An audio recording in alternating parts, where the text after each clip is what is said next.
Greetings everyone, my name is Buck Business, and I want to do a quick apology as I did promise I was going to get back on my Diablo 2 and Corpse Party Let's Play, but admittedly I've just been incredibly lazy with those Let's Plays recently, and I'll try to get back into Diablo 2 tomorrow. So with that out of the way, today I'm going to be reviewing the second episode of Canterlot Falls, Trixie Trust. So this is once again the animated fan-made project made possible by sibling KR Animations. So the first thing I did notice was that they fixed the images both through scaling and size, and most of those issues have been resolved. Now, maybe this is just crazy speculation, but if this project was bigger, perhaps, I could see them putting together something like a Magpie Pony or Disney Fanatic 2364 production, where they are able to manage getting in several artists to put in images that go along with the narrative story.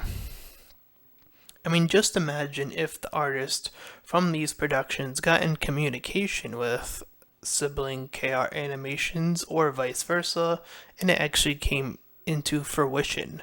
However, the art style is its own, and it does seem to have an old, interesting television vibe to it. As far as using the pictures go, I did notice, for example, when Spike talks, he did, at least the first time I noticed, he did vanish before his line was done, but other times it was spot on.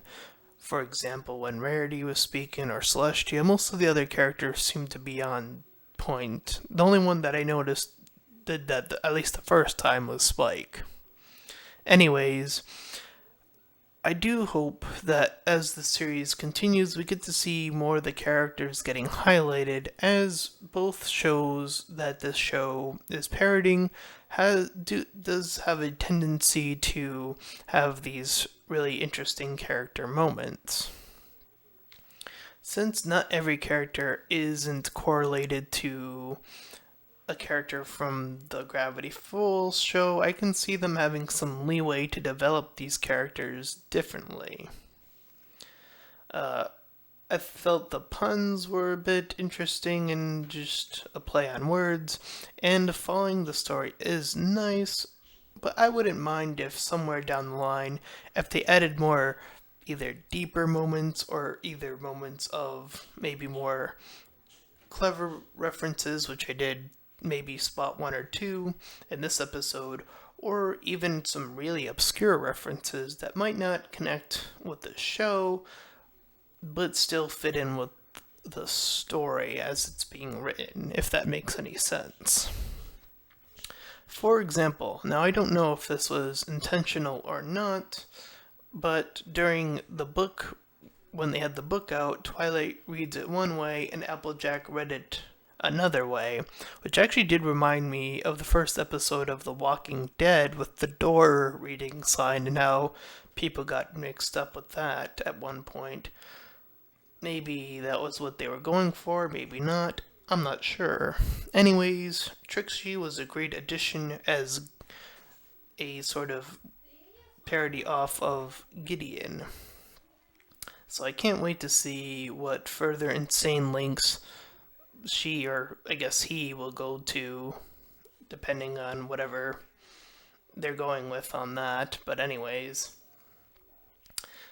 I figure as well mention this, since both me and Quiet Critic have always wanted to do proper voice acting, if there was a role I could somehow participate in, if I were to be, let's say, invited to do a character, if I could choose, so I would choose that to do a reverse gender role of that video game character. I don't remember what her name was, but it's the one video game character that Seuss interacts with, and then she becomes obsessed. And I don't remember how far along that was, so that would be the one character I'd be the most interested in trying out for if I could become a part of this, but that's just wishful thinking at most.